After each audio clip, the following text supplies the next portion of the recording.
Elaine Cortez. Presente, Juliana Pereda. Aqui, Duas mães. duas educadoras. E convidados muito especiais. Começa agora, Reunião de pais. em pauta, filhos, família, sociedade e as lições de vida que não estão sendo feitas em casa e nem na escola. Um exercício de consciência e reflexão para as provas reais.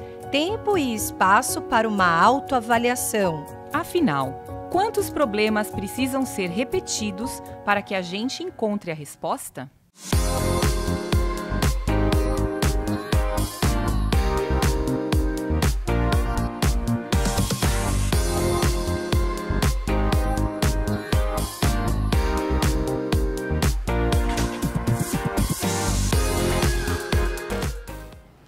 Bem-vindos a mais uma reunião de pais. Eu sou a Juliana Pereda e a nossa conversa hoje será com Jorge Arantes. O Jorge, ele é pai da Helena e da Maia, casado com a Lívia, quiropraxista por formação, à frente da clínica Toque de Cura. E como ele mesmo diz, entusiasta em espalhar o amor para as pessoas. Bem-vindo, Jorge. Obrigado. Que grande honra tê-lo aqui, de verdade mesmo. A minha parceira Elaine não está aqui com a gente, mas ela te manda um abração. Um abração para ela também, uma honra estar aqui. Já te conheço, Juliana, há um tempão já, você e sua família Sim. toda. E que honra de verdade poder compartilhar um pouquinho da minha história aqui, falar alguma coisa que eu vivo hoje em dia. Então, obrigado a todo mundo que está assistindo, que eu possa contribuir com alguma coisa para a vida de cada um de vocês. É isso mesmo. De verdade. Bom, então vamos lá, vamos começar pela sua profissão, né? Legal. Porque quiropraxista, a quiropraxia eu imagino que ela tem se popularizado nos últimos anos, muito mais do que, por exemplo, quando eu era criança e jovem, Sim. né? Mas pode ter gente que ainda não sabe o que é quiropraxia, né? Então, eu gostaria que você explicasse o que é quiropraxia e como é que ela pode ajudar as pessoas, e aí já emendando e contando a sua história, né? Como você se tornou um quiropraxista? Legal.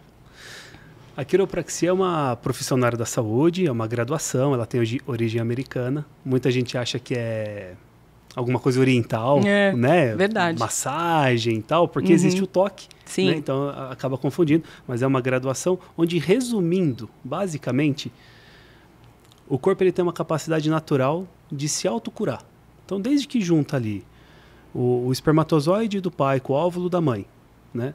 E forma um ser humano ali. Aquilo acontece natural. Às vezes a pessoa quer muito e não acontece, às vezes ela nem quer e acontece. É simplesmente uma inteligência que tem dentro da gente que faz isso. Essa inteligência, ela continua com a gente. Então, ela faz a criança ali nascer dentro da barriga da mãe, faz nascer, faz se desenvolver, virar um adulto, até o final continua com essa inteligência. Essa inteligência, ela precisa de meios para se comunicar com a gente. Então, existe uma comunicação muito grande entre cérebro e resto do corpo, e resto do corpo com o cérebro, para que essa inteligência possa fluir e deixar a gente vivo. Uhum.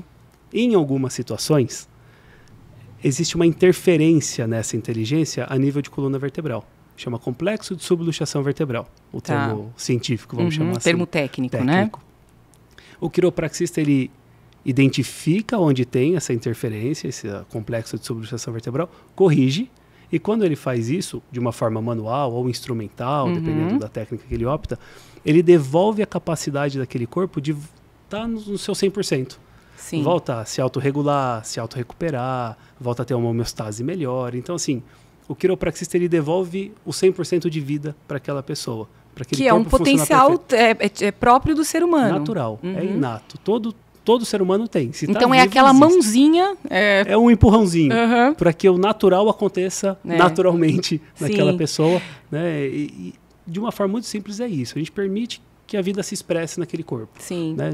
Eu acho muito legal uma vez que você me explicou que tem a ver com a fiação. Eu nunca esqueci dessa lição que você deu. Assim, é como se o nosso cérebro, né, através da coluna vertebral, a gente tivesse um sistema de fiação.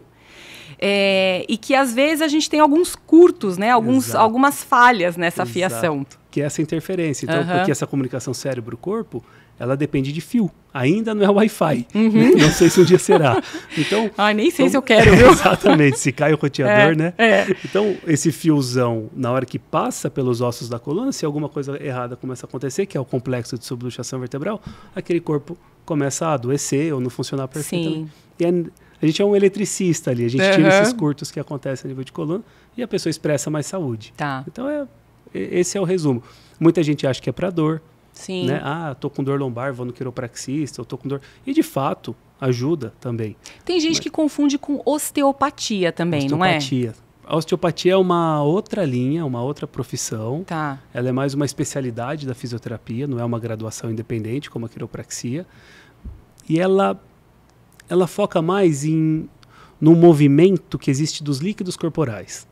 Então a osteopatia ela vai estar muito preocupada com o movimento dos órgãos, se tem algum bloqueio em algum movimento de órgão, de músculo, na coluna também, mas não com essa ideia da interferência neurológica, mas com a ideia do movimento. E é maravilhosa. Assim, a quiropraxia e a osteopatia juntos, dá para fazer um trabalho maravilhoso. Elas se complementam em prol do bem-estar da pessoa. Porque a pessoa, ela não é só o sistema nervoso, tem um monte de coisa. Sim. Então, quanto mais boas coisas você coloca para aquela pessoa, mais saúde ela vai ter. Muito né? bem. Muito mais. Agora, você não me respondeu como você virou quiropraxista. Isso é interessante. Eu estudei no colégio tradicional, né, conservador, onde as pessoas fazem medicina, no geral, né? Engenharia, direito e tal. E eu me sentia um peixinho fora d'água, assim, eu não me identificava. E eu comecei a me apaixonar por terapias naturais, massagem, óleos essenciais no colégio. Mas, assim, jovenzinho? Com 16 anos, mais ou menos. Tá. Comecei, não sei porquê. Do nada, Do assim. nada. Em casa não tinha? Em casa, meu pai é engenheiro, minha mãe na época, acho que era protética, então assim, não... E eu comecei a me interessar, só que eu tinha até um pouco de vergonha disso, pra falar a verdade. Sério? Porque, assim, no meio que eu tava ali, cara... O cara quer fazer massagem, quer, sabe assim? Não era bom, assim, e nessa idade ainda, nessa idade, né? Tinha assim, não tinha bullying, mas né, o pessoal zoava. E na época, gosta de incenso, de cheirinho, dessas coisas, né? Então, os primeiros cursos, inclusive, que eu fiz, eu fazia escondido. Meus pais me levavam, sabiam, me apoiavam. Tudo. Mas não contava para os amigos? Não contava. Era uma coisa minha, assim mesmo. Tá. E aí arrumei uma namorada, que é minha esposa hoje, que é a Lívia, e ela curtia também essas coisas. E foi muito legal. E a família dela também gostava.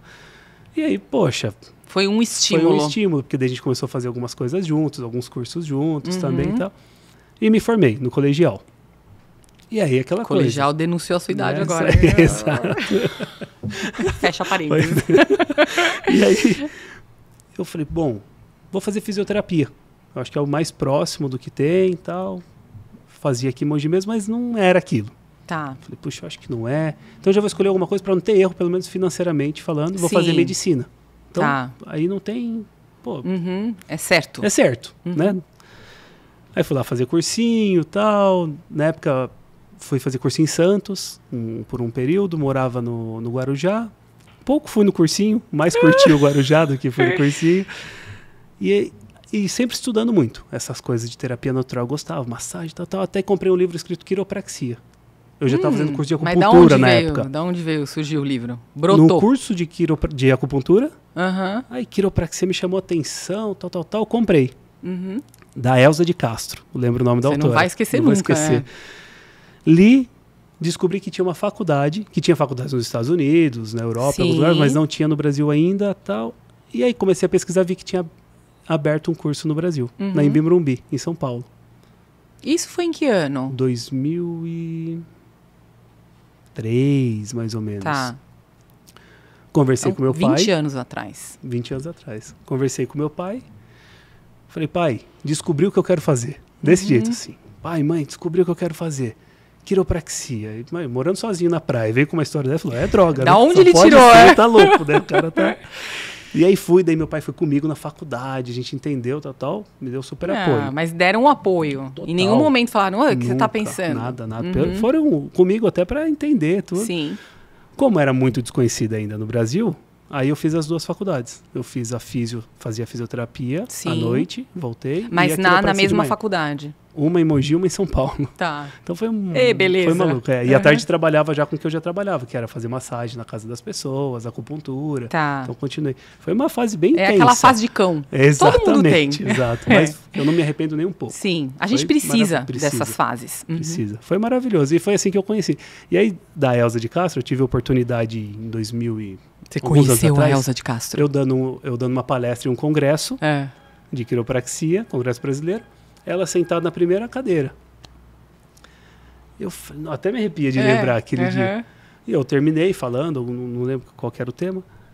Aí eu falei, eu quero terminar agradecendo a Elza, que eu tô aqui por conta dela, né? E, então, ela, imagina a alegria dessa pessoa, ela assistindo uma palestra e eu tinha conhecido por ela, e na época eu era bem mais jovem. Você conversou com a Elza? Depois a gente conversou bastante. Você tem o WhatsApp da Elza? Tem. Isso é bom, hein? Foi bem legal, foi muito legal mesmo. Assim, legal. Muito bom, acho que para ela e para mim, de ter aquela oportunidade, até emocionou. Sim, né? claro. Fala, caramba, como foi rápido as coisas, né? Foi muito bom. Mas isso é a história. E tá aí, essa é a sua trajetória, né? Já há tanto tempo. E com a clínica, enfim, que nasceu com você e cresceu, abriu, né? Outras unidades. Sim, porque daí naturalmente foi crescendo. O Jorge Arantes Quiropraxia virou J Arantes, porque entrou outras pessoas. O J Arantes virou o Toque de Cura, que é o Instituto de Quiropraxia. E de repente... por que você quis tirar o seu nome e colocar o Toque de Cura? Isso foi legal. Em 2017, tava um sucesso, assim, tava cheio o consultório, tudo muito legal. Mas sabe quando falta alguma coisa no propósito, não era no financeiro? Sim. Tinha alguma coisa que eu falava, tá ótimo, mas eu não estou entregando o que as pessoas querem ainda. Não é isso que eu quero. Ou as pessoas não entenderam ainda o que eu estou entregando. Tá. Aí contratamos você sabia o que você estava entregando? Eu sabia, mas as pessoas não. Tá. Sabe? Mais ou menos isso. Eu achava que era uma coisa. Contratei uma empresa, 2 empresas. Fizeram uma consultoria de 9 meses. Entrevistaram 300 pacientes. Caramba! Para entender o que era, o que eles enxergavam, que era o toque de cura, o que eu enxergava, onde que está tendo problema. O toque de cura não. O meu consultório na época, né? O J Arantes. E aí, nesse projeto, a gente montou a empresa Toque de Cura. Sim. Então, a gente entendeu, falou, bom, se é isso que você quer, você tem coragem mesmo de manifestar esse seu sonho? Você quer bancar isso? Então, cara, daí fomos escolhendo o nome, tudo, as cores, né? E chegamos no Toque de Cura. E aí virou uma rede de clínicas. Sim. Aí os funcionários começaram, cara, eu queria ter uma. Pô, como que faz? Não sei o quê. Nunca vendo? Não nasceu para ser uma franquia. Até porque se você deixa só no seu nome, você se resume a você mesmo. Eu imagino que deve ser um grande alívio você tirar esse peso do seu nome e deixar como um legado mesmo, né? Ou algo que tem potencial para crescer, independente de você estar ali à frente de tudo, não é? E até a gente foi entendendo que cuidar do próximo, o toque de cura, ele permite, que eu fui entendendo, que não é pela quiropraxia. A quiropraxia é um meio que a gente usa para tocar a alma do outro. A filosofia, toque de cura, ela acaba sendo muito mais do que isso. Ela serve para todo mundo. Sim. Então, foi muito legal, assim, que nasceu de uma coisa que era para essa empresa, virou uma filosofia de vida. E abriu outras portas, né? Exato. Muito legal. Bom. Que legal mesmo. Bom, vamos lá, vamos seguindo. Daqui a pouco você vai falar do filosofia Toque de Cura. Bom, quem acompanha mais de perto o meio da saúde, isso aí é meio que óbvio, né? A gente percebe que muitos profissionais da saúde focam muito na dor e da solução da dor em si, né? Inclusive, isso assim, é uma indústria que gera muito dinheiro, né? A indústria farmacêutica, dos medicamentos, dos laboratórios. E acaba esquecendo de olhar para outras dimensões da saúde. E aí eu gostaria que você me falasse um pouquinho assim, como você avalia a questão da dor nessa sociedade que a gente vive, que acha que é mais fácil medicar, anestesiar, sabe, resolver, assim, dar um paliativo de uma forma rápida, sem você tratar com profundidade a questão da dor. Porque eu imagino que muita gente chega a você com dor. Com certeza. Então, me fale sobre a dor e essa dimensão que eu coloquei aqui. Isso até das pessoas chegarem por dor, eu falo que a dor é o maior convite para a pessoa conhecer o toque de cura, a quiropraxia, né? Porque existe essa associação ainda, dor e quiropraxia, né? Existe. Mas a ressignificação disso que muda tudo. Hoje as pessoas veem a dor como algo ruim. Algo que preciso acabar com. Em todos os sentidos, né? Então, um não que você ouve, uma dor na lombar. Um exercício físico. Trabalhar. Exatamente. Tudo que causa uma dor. Cuidar de criança. Um desconforto, né? Sai da sua zona de conforto. E no caso da dor que as pessoas me procuram, normalmente a dor está sendo maravilhoso para a vida dela. Como eu acho que as outras dores e desconfortos que a gente tem na vida. Porque aquilo está falando assim, tem algo errado acontecendo, você pode melhorar, olha a oportunidade que você está tendo, é sempre uma oportunidade. Então, uma dor lombar que a pessoa começa a ter, pensando só na parte física, tá? Não vamos nem entrar em outros quesitos nesse momento, mas, poxa, você está sentado errado na cadeira. A dor tá vindo de uma forma leve, falando, olha, tô estourando uma hérnia de disco aí em você. Cara, não tô mais dando conta, me ajuda, muda São a posição. avisos, Né? E se eu fico tomando um remédio, um analgésico, eu continuo sentado todo torto, não vou sentir, mas o problema vai continuar. E aí que você vai maquiando. Vai maquiando. E o problema vai aumentando até uma hora que você não dá mais conta dele. Ele vai cuidar de você daí. Ele vai te travar, ele não vai deixar mais você fazer o que você ama, ele não vai mais deixar você pegar alguém no colo que você gosta. Então, a dor é sempre boa. Isso eu sempre falo para as pessoas. Ela está te falando algo que você precisa melhorar na sua vida. Né? Então, na parte física e nas outras partes também. Sim. Né? Então, mas é difícil lutar contra essa mentalidade que a gente tem hoje, de assim, do fuja da dor imediato e busque o prazer. Porque é isso que a gente vive, exato. Fuja da dor e busque o prazer. E aí as pessoas se anestesiam não só com medicamentos, né? Sim. Com a comida em excesso, bebida, com os vícios de maneira geral, e buscando esse prazer que é ilusório, para abafar uma dor que de repente vai vir com muito mais força lá na frente. Com certeza. Né? Eu esqueci o nome do médico, que fizeram até um filme dele, eu me esqueci agora, mas ele fala muito isso, que prazeres momentâneos, independente do que seja, tá? Dura no máximo 21 dias. Ele tem um estudo, ele é muito legal. Então, assim, às vezes a gente se cansa daquele prazer, né? 21 dias, pode ser um carro mais caro do mundo. Sim. Ele vai te dar ali o prazer. É o mecanismo da dopamina? Da dopamina. Tá. E que é mais rápido ainda da dopamina, que é muito curto. Sim, depois que é o que você tem quando assiste vídeos no TikTok, nas redes sociais. Coisa rápida. Sim, aquilo vai te alimentando. Só que não é real. Sim. E uma hora aquilo perde sentido, aí você vai precisar de mais.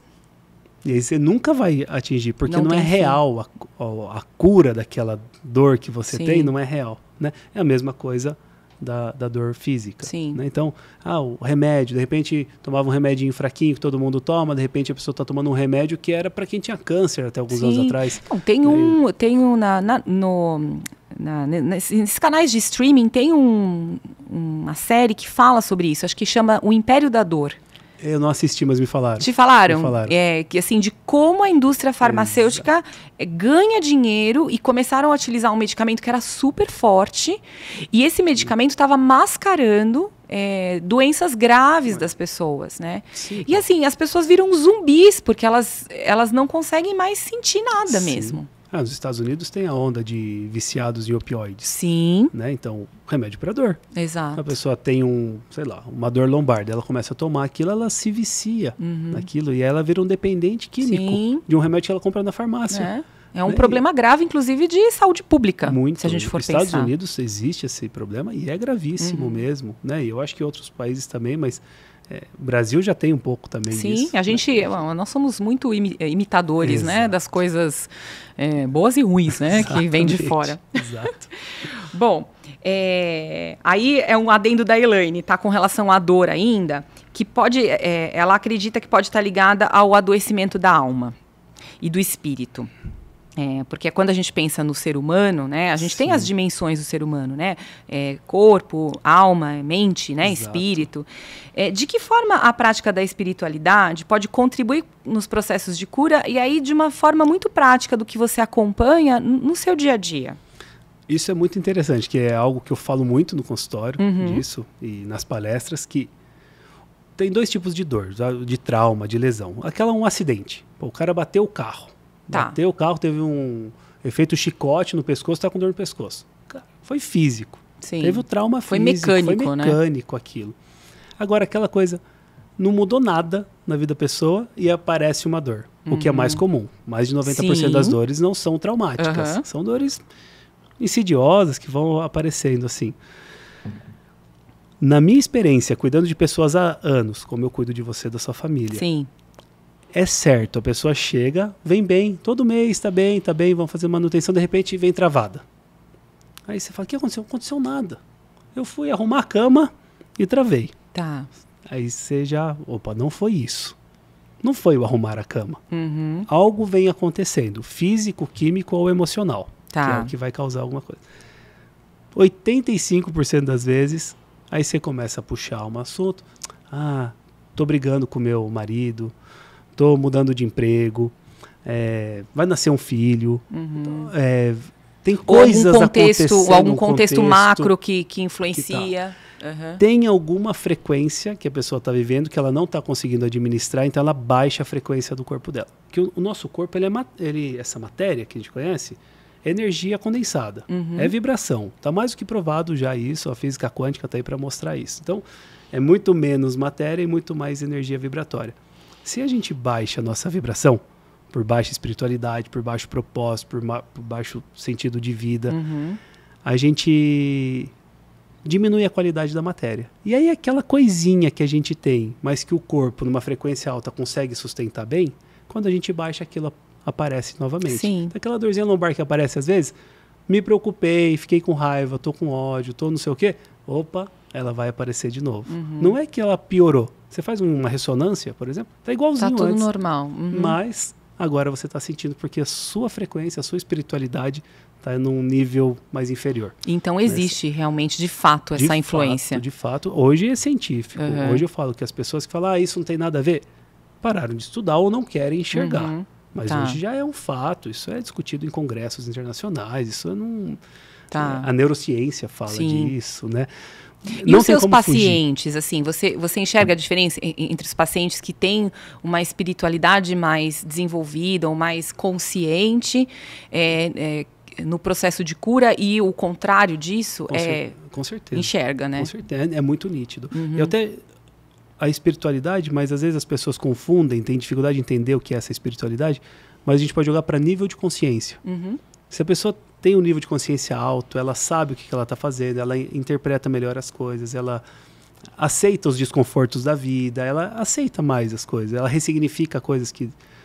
Ela lida bem, cura rápido, melhora bem, ela mesma quer melhorar. O cara que tem um nível de consciência mais baixo, é difícil, porque ele vai querer só tomar um remédio, ele vai não sei o quê, ele não vai entender, para falar uma coisa, o corpo é menos matéria.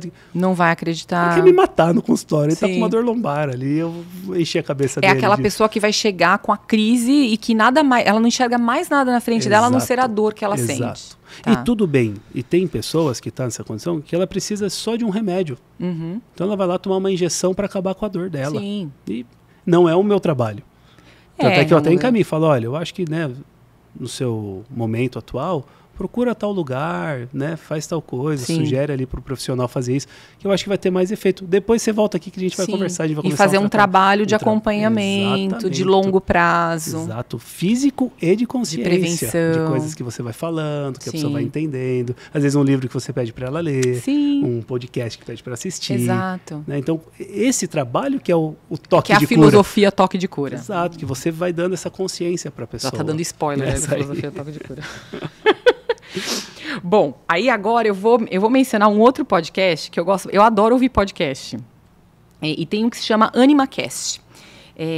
De um pessoal lá do Rio de Janeiro. E eles entrevistaram o Henrique Cal, que é um médico neurologista. E ele fala das 5 dimensões da vida. Então a gente estava falando de corpo, alma e espírito. E ele ele coloca mais 2 nessa equação. Então ele fala que são família, trabalho, relacionamentos, saúde mental, saúde física e espiritualidade. Então eu acho que talvez, se a gente for pensar de diferente, a gente nomeia mais, né? A questão da família, trabalho, relacionamentos, além do corpo, mente e espírito, né? O que você acha dessa divisão que ele faz? Porque ele diz que a gente tem que procurar equilibrar isso. Assim, o grande segredo, e que é tão lindo falando e tão difícil, né, na prática, é você equilibrar essas dimensões. De que maneira você acha que essa divisão é importante? E como você já aplica isso na sua vida? Isso aí é muito legal, que eu tenho um exemplo dentro de casa, que é meu pai. Meu pai, ele foi um cara de muitos compromissos, assim, sempre trabalhou muito em fábrica, cara tinha outros compromissos sociais, de grupos que ele faz parte, família. Quando eu era criança, ele ainda fazia faculdade. Então, quer dizer, o cara, desde que eu nasci, ele sempre teve muita responsabilidade. E ele sempre me ensinou, não pode mudar a ordem.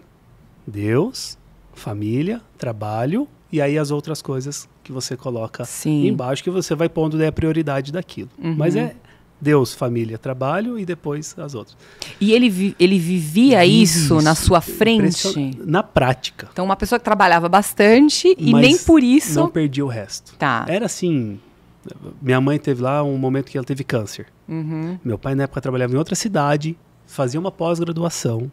Ele não largou nada, mas na época que tinha todo dia para São Paulo tomar radioterapia, por exemplo, ele chegava, buscava a gente em casa, vinha de outra cidade, passava por São Paulo, pegava a gente em Mogi, a família toda, a gente ia para Ser Camargo à noite, minha mãe tomava a radioterapia, que era todo fazia dia, fazia o tratamento, a gente comia alguma coisa curtindo, nenhum momento...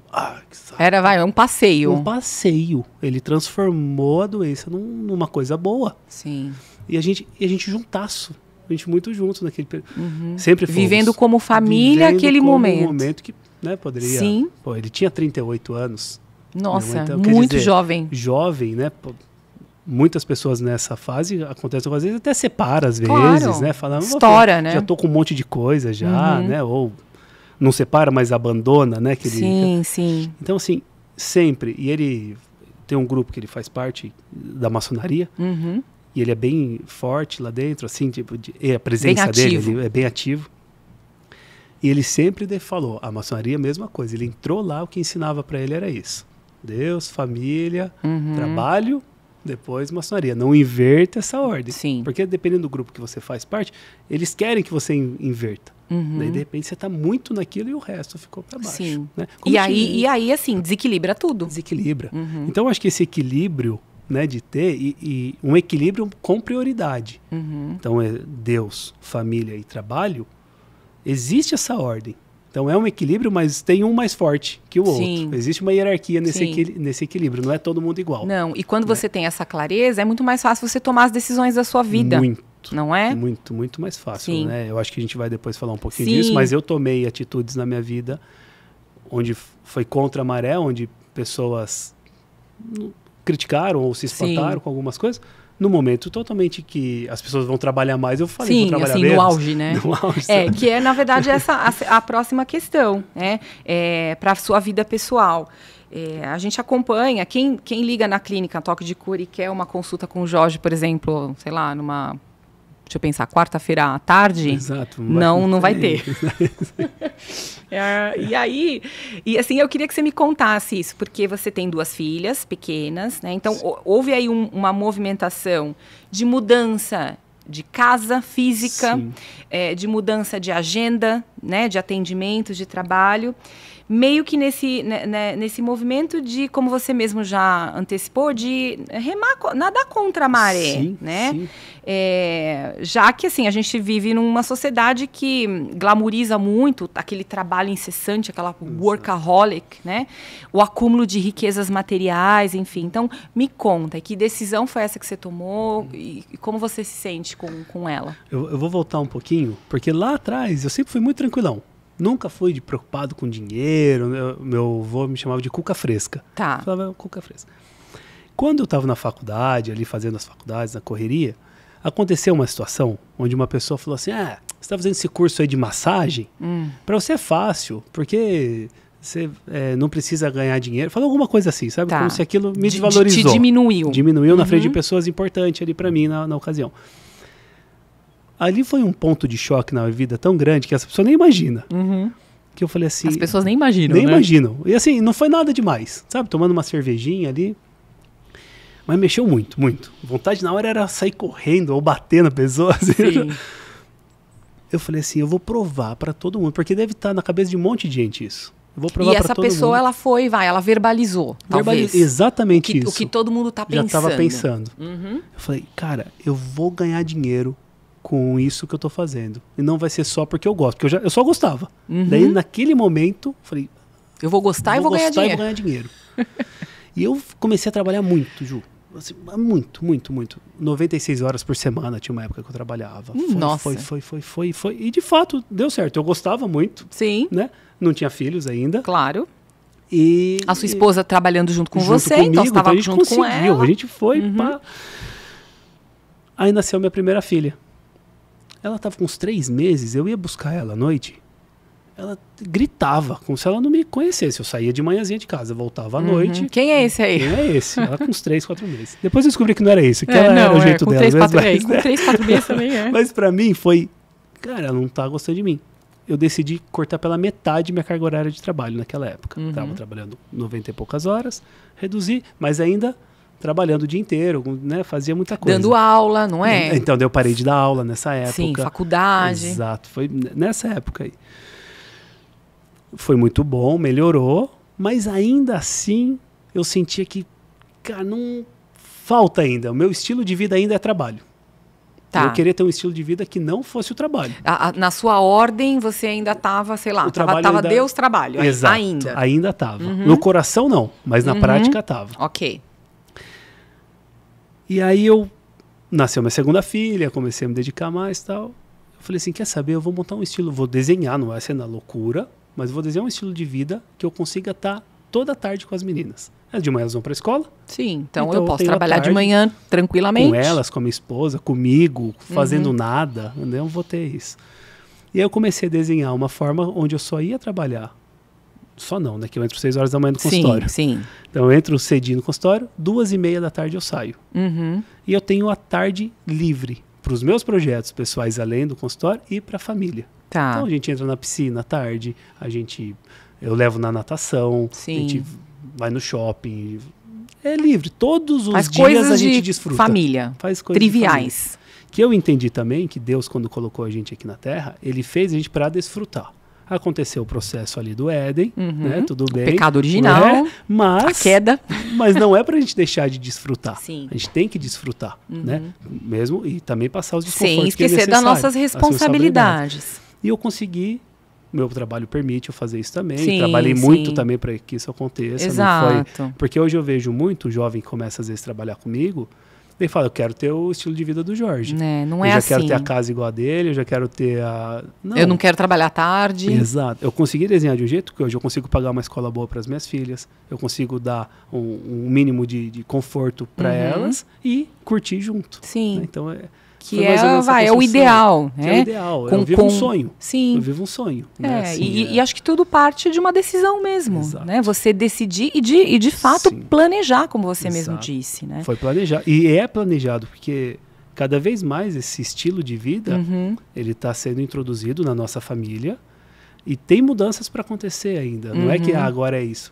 Tem mais coisas ainda que vão acontecer cada vez mais. É uma obra em progresso, né? Como é a nossa vida toda. Exatamente. E as pessoas falam, mas você faz isso pelas suas filhas, mas daqui a pouco elas vão crescer. Não, eu faço por mim. Não é por elas, né? Se eu só trabalhasse, para elas seria normal aquilo também, não seria um problema. Claro. É por mim que eu faço aquilo. E se em algum momento elas forem morar fora, estudar fora, qualquer coisa, e eu sentir falta, eu trabalho mais.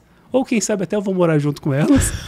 Porque não? Exatamente. E levar as filhas dela para natação. Exato, sabe? Então, assim, é muito gostoso. É pra mim. É para isso que eu trabalho. Exatamente. Muito bom. Muito bom. Bom, eu acho, então, que você pode me contar um pouquinho sobre a filosofia Toque de Cura, né?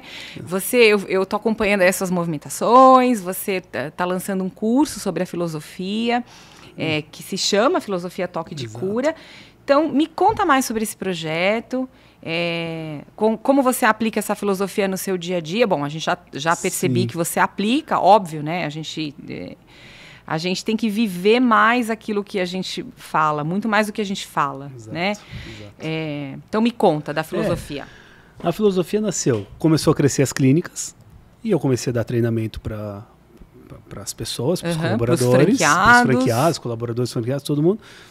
E aí cada vez menos falando de processos e de técnicas e falando mais sobre o ser humano. Tá. Cada vez menos. Porque você sentia a necessidade... E era isso que fazia a diferença. Tá. O sucesso da clínica de Mogi, por exemplo, a diferença não estava na técnica. Na cadeira. Não estava na forma. Não estava no ajuste. Era como a gente acolhia as pessoas. Tá. O Luiz trabalha comigo, a Simone, a Marta, né, todo mundo. E aí... Caramba, cada vez mais eu comecei a dar alguns treinamentos e eu falava assim, por que só pro pessoal do Toque de Cura? Isso aqui que eu tô falando serve para qualquer pessoa. Claro. Isso aqui serve para minha mãe, para o meu pai, para minha irmã, para os meus amigos, serve para... E aí eu falei, vou montar um grupo e vou começar a falar disso no WhatsApp. Quantas pessoas tinham Quantas pessoas tem agora no grupo? 800 e poucas pessoas. É bastante gente, muito legal. Hein? Muito... E aí eu comecei a vender essa filosofia toque de cor que eu falo, que nada mais é do que a pessoa passar pelos 7 níveis da pirâmide neurológica, dos níveis neurológicos, que é uma forma de vida, e ela tentar em cada nível ser melhor, a melhor versão dela mesma. Então... Dá um exemplo, de um dos níveis da pirâmide. Identidade. É o segundo nível. Então o mais alto é propósito, espiritualidade. Que é sentido para a vida. Sentido para a vida e o legado que você deixa, quem você afeta com o que você faz. E a identidade é quem é você. Quem sou eu naquela posição? Quem sou eu como pai? Quem sou eu como quiropraxista? Quem sou eu como empresário? Quem sou eu? Então, em cada etapa, em cada função da vida, você tem uma pirâmide neurológica diferente. E aí você fala, pô, quem sou eu como quiropraxista? Ah, sou tal pessoa. Então, como que se comporta alguém que é assim? Sim. Poxa, então preciso me comportar desse jeito? Preciso e faz sentido, porque eu sou isso, eu quero ser isso. Né? E aí você começa com, quais são meus valores naquilo? Então, que é um nível abaixo. Quais são minhas crenças? Quando você vai criando consciência disso, que normalmente as pessoas passam a vida sem ter essa consciência, você vai vendo e fala, nossa, não faz sentido. Por exemplo, eu tenho consciência dos níveis neurológicos do Jorge como quiropraxista. E eu sei muito bem as minhas crenças e os meus valores ali. Tá? Para mim é muito claro. Vem uma empresa e me oferece uma porcentagem financeira sobre a venda de algum produto na clínica. Ou eu indicar pacientes para fazer uma cirurgia de coluna. Ok. Cara, isso vai totalmente contra os meus valores e as minhas crenças. Não que eu sou contra a cirurgia, que eu acho que em muitos casos eu encaminho. Mas não eu ganhar dinheiro em cima daquilo. Eu vou encaminhar porque eu acho que o cara... Então, se aparece uma coisa dessa, por melhor que seja para o negócio, não. Eu nem chego no financeiro, porque está muito claro o valor. Sim, é como se fosse uma ovelha negra ali. Isso, chegou? Não, obrigado. Tá. Eu vou continuar encaminhando se eu ver necessidade para vocês, mas não quero nada. É para o paciente, não é para mim que eu estou encaminhando. Então, quando você tem clareza de todos os níveis, que é propósito, identidade missão, valor, crença, competências, habilidades que você precisa desenvolver, comportamento e o ambiente. Então, você vai criando, cada um, eu como pai, eu quero ser um pai amoroso, que eu quero que minhas filhas espalhem o amor para o mundo. Né? Como que tem que ser o meu comportamento com elas? Como que tem que ser o ambiente? O que me falta de competência? O que eu posso ler um livro para que eu consiga fazer aquilo? Né? Quais valores que eu quero passar, essas atitudes que eu tenho, tem a ver com esses valores? Tem a ver com essas crenças? Né? Que hábitos eu tenho que ter? Hábitos. Né? Tanto é que uma das coisas que eu falo na filosofia é ter uma agenda semanal de todos os dias uma atitude, um hábito, um comportamento que te mostra que você está na sua melhor versão. Isso é muito legal. Sim. Então você se obriga todos os dias a fazer uma atitude que... É como se fosse o quê? Um exame de consciência ou... E o contrário disso, por exemplo, algo que você fez e que não foi de encontro ao seu sistema de valores. Você estimula as pessoas a identificar isso também? Identificar, com certeza. Porque na hora que cria consciência, já identifica. Tá. Porque todo mundo vai estar fazendo alguma coisa que vai contra a pirâmide dela. Sim, óbvio. Não está alinhado. E aí, com ideias, você vai alinhando isso. Poxa, minha pirâmide é essa. Eu estou fazendo coisas aqui, eu não quero. Ou eu tenho que mudar alguma coisa na minha pirâmide, ou eu tenho que mudar alguma coisa aqui. Mas o objetivo é a sua prática e a sua consciência serem coerentes. Coerentes. Tem que ter isso. E vai ter momento que você sai. Lógico, a gente é ser humano, a gente erra, a gente comete nossos pecados. Mas sair, caramba, tudo bem. O que eu aprendi fazendo isso? O que eu senti? Não quero mais sentir isso. Volta para cá. E não... já fiz mesmo, continua aqui então fazendo. Não, volta aqui, cara. Você não quer ser essa pessoa. Sim. Né? Por mais que naquele momento fez algum sentido. Legal. Então, essa consciência é muito legal. E a filosofia, o legal é que é tudo muito fácil. É tudo muito... É simples, não tem dificuldade. O simples todos os dias se torna extraordinário. Sim, é como a prática, né? Exato. É como a prática das virtudes, né, George? Eu não sei quem falou, né? Você quer levar uma vida virtuosa? Começa praticando, né? Porque a prática, ela te leva a você ser isso. Então, não adianta você só querer ser uma coisa, né? Você ter uma vida, por exemplo, a temperança ou justiça, a fortaleza, tá? Elas são muito lindas quando a gente fala assim, né? De uma maneira subjetiva. Mas se você pratica no dia a dia, você se torna. né? É simples. Exato. É difícil, Exato. mas é simples. Exato. Né? Quando eu comecei ainda os treinamentos no Toque de Cura, ainda de quiropraxia e tal, e eu falava, ó, aqui a gente tem que ter conexão e empatia, por meio do amor e tal, tal, tal. E uma das coisas que me fez, que eu falava, não adianta vir até o consultório querendo matar o motoqueiro que buzinou, não deixando o pessoal atravessar na faixa de pedestre, e aí chega aqui e fala, agora é amor. Vou acender o incenso, vou sentar, vou tocar uma sinetinha. Você vem ouvindo uma música e quer ouvir outra música, cara, vai dar uma confusão no cérebro, né? Então é viver mesmo, é o simples. Sim. É o simples todos os dias. E se for muito mirabolante, tá errado. Porque se é mirabolante pra você, não é natural. Você não vai conseguir fazer aquilo por muito tempo. Você não sustenta por muito tempo. Então mantenha o simples. Muito bem. Há uma pergunta pegadinha. Não sei se você viu essa. Você morreria ou viveria pelas suas filhas? Olha, morreria ou viveria? Eu tive uma experiência forte, Ju, em relação a isso. Quando eu tive o Covid, que eu fiquei internado, não quase morri, mas eu fiquei com mais de 50% do pulmão ocupado. E aquilo, em alguns momentos, eu achei que ia morrer, porque não melhorava. Eu internado, sério mesmo? De verdade. Fiquei no hospital. Teve falta de ar, teve essa sensação? Minha saturação caiu para 60 e poucos %. É a sensação de morte mesmo, assim, é horrível. E você sozinho naquele momento. Mas eu entendi porque que eu tive também, foi uma falha minha. Juro que naquele momento eu dava tudo que eu tinha, material, para ter mais um dia com as minhas filhas. Juro por Deus, assim, ó, assim, uma coisa forte que tudo. Se eu pudesse, eu cheguei a falar com o médico, falei, cara, deve ter alguma coisa, não importa quanto custa, eu pego um empréstimo no banco, Você teve essa conversa com o médico? Ele falou, cara, você só tem que ficar tranquilo, não tem nada que a gente possa fazer agora, a gente, tudo que pode fazer, tá fazendo. Sim. Eu tava num bom hospital, tudo. Só fica tranquilo que você vai melhorar, ele falava assim, fica tranquilo que você vai melhorar, você vai estar com elas de novo. Assim... Te emociona, né? Então, assim, eu viveria ou morreria por elas, com certeza. O viver é o mais difícil, porque morrer eu acho que é o mais fácil. Porque é uma vez só. Uma vez só. O viver é uma coisa que eu falho, que eu quero melhorar como melhor versão. Eu quero cuidar muito mais da minha saúde, que eu, por incrível que pareça, eu falho na minha saúde. Cuido de um monte de outras coisas, mas da minha saúde física eu falho muito. E hoje o propósito é por elas. Então, para viver por elas, para eu conseguir viver por elas, curtir mais o que eu curto hoje, eu preciso estar saudável. Sim. Então eu quero cada vez mais viver por elas, cuidando mais de mim. Então, assim, com certeza morreria e com certeza vou me esforçar para viver mais com qualidade de vida para poder viver por elas. É assim. Isso mesmo. Acho que o viver é muito mais difícil, né? Exato. Ok. E o que te preocupa, então, já que tá falando das meninas e de tudo que você ensina, prega, né, para as pessoas, o que te preocupa como pai nos tempos atuais?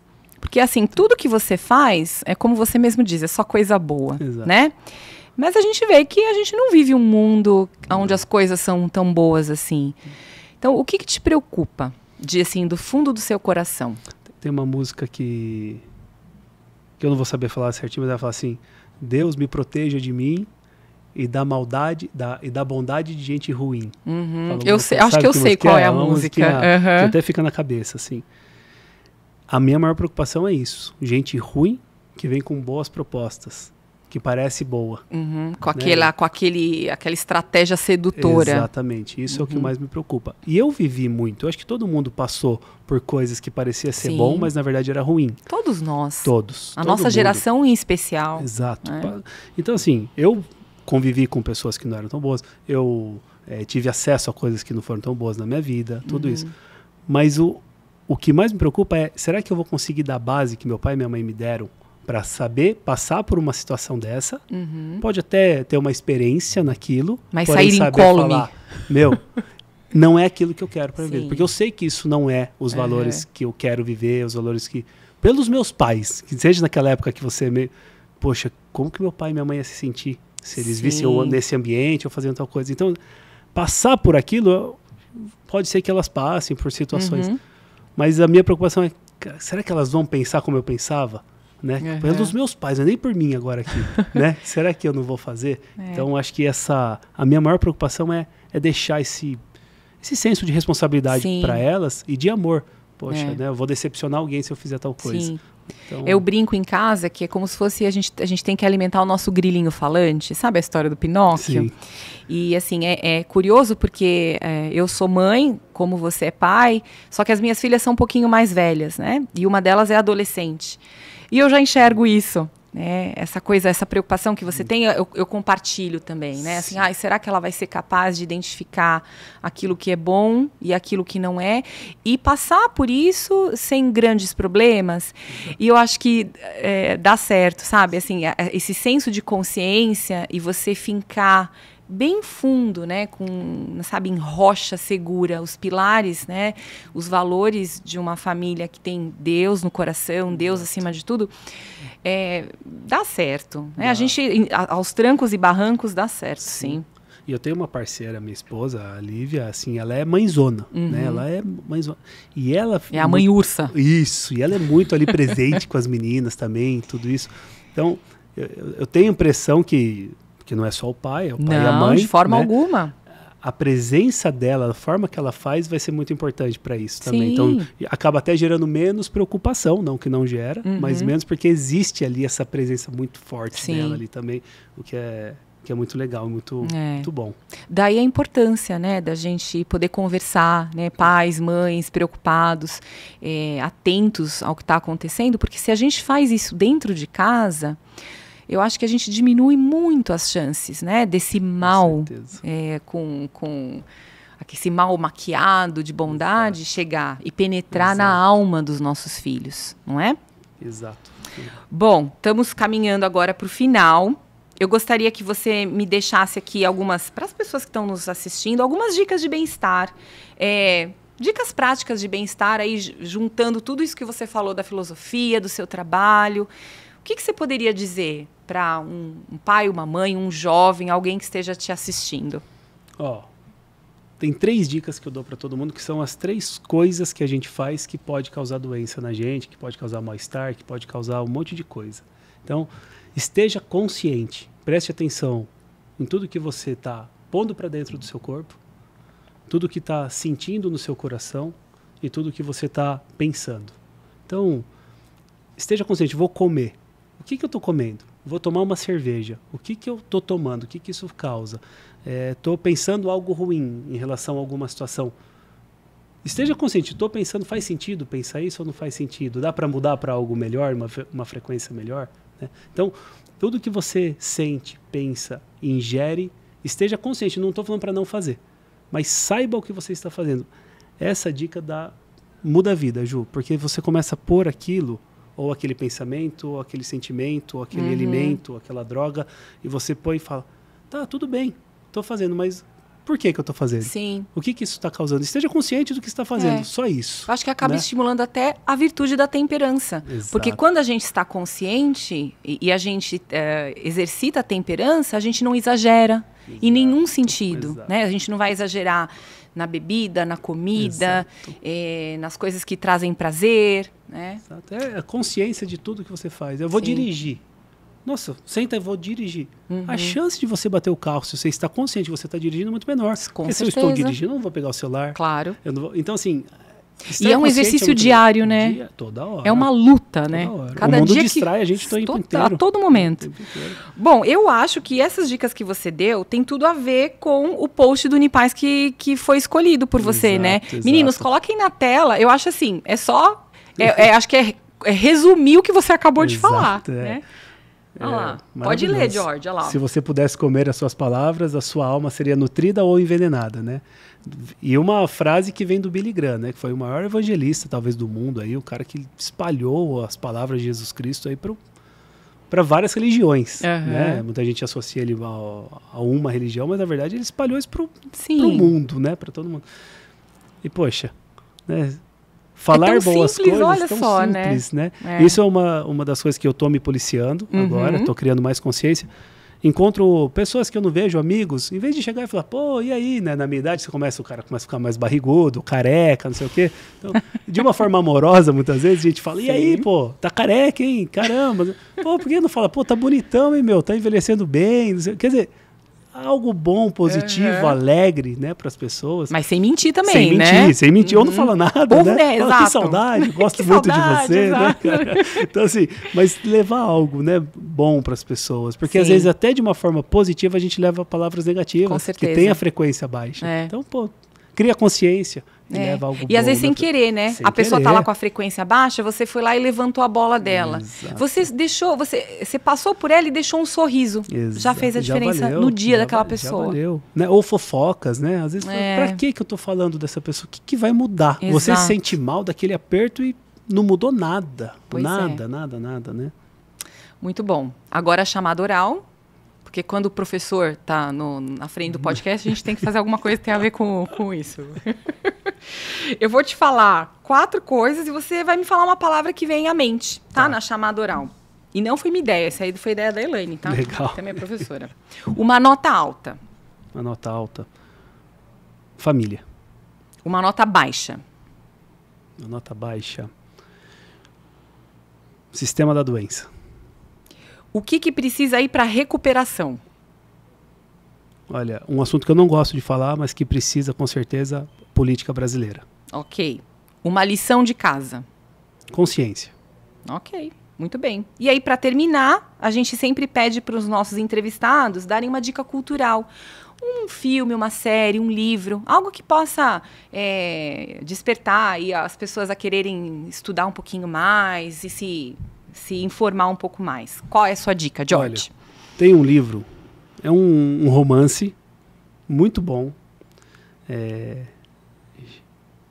chama O Anjo e o Líder, é do Nicolai Cursino, esse livro. Ele conta um pouquinho a história de um CEO de uma empresa, um cara que trabalhava muito, uma vida muito boa financeiramente falando, mas que esqueceu um pouquinho do resto da vida e coisas acontecem na vida dessa pessoa que faz ele enxergar algo maior, faz ele talvez enxergar Deus e ver que a vida dá para ser de uma forma melhor. Foi um livro que mexeu muito comigo quando eu li e dou a sugestão para todo mundo, principalmente para quem está nessa fase de trabalhar muito, de achar que o trabalho é a prioridade ali. É um livro muito interessante. Então repete para gente o nome do livro e o autor. O Anjo e o Líder, do Nicolai Cursino. E é um livro, tem que ler de cabeça aberta. Porque ele é um livro até, tem algumas coisas meio mística, mas é muito interessante. É bem legal mesmo, assim. Vale a pena. Muito bom, obrigada. Eu que agradeço. E aí, como é que as pessoas podem te encontrar nas redes sociais? Para quem quiser fazer o seu curso, o Filosofia Toque de Cura, ou até passar em consulta. Sim. O meu Instagram pessoal é o Jorge_Arantes_quiropraxia. Pode mandar uma mensagem para mim, acompanhar lá. Eu sempre estou olhando, fica à vontade. E eu acho que é o canal mais fácil para me encontrar, é aquele. Muito bom. Ok, depois a gente na descrição do vídeo, a gente coloca lá o seu @ vai aparecer também. Legal. E aí quem também quiser é só entrar em contato com a gente. Boa. E assim a nossa reunião de paz vai chegando ao fim. Querido Jorge, queridíssimo Jorge, obrigada pela partilha, porque no final das contas eu acabei descobrindo coisas também que você ainda não tinha me contado.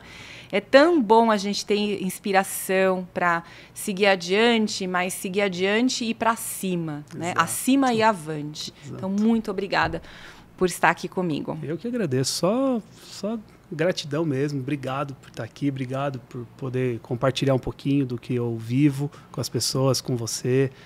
Falar da quiropraxia. Sim. Quer dizer, muito obrigado mesmo. Só coisa boa. Só coisa boa. E voou o tempo, voou, né? Voou mesmo. Bom, para você que está assistindo a gente, não se esqueça de curtir o nosso canal, compartilha no grupo de WhatsApp da escola, de pai, de mãe. Dá para ouvir o nosso podcast também no Spotify, então você pode ouvir no carro, na estrada, de repente na esteira, fazendo exercício.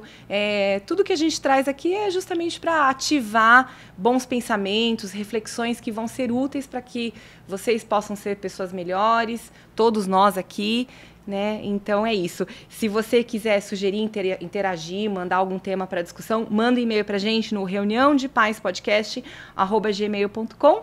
E agradecendo também o patrocínio do Unipaz e do Instituto Extremamente, que é o que fazem com que o podcast exista. Até a próxima reunião. Tchau.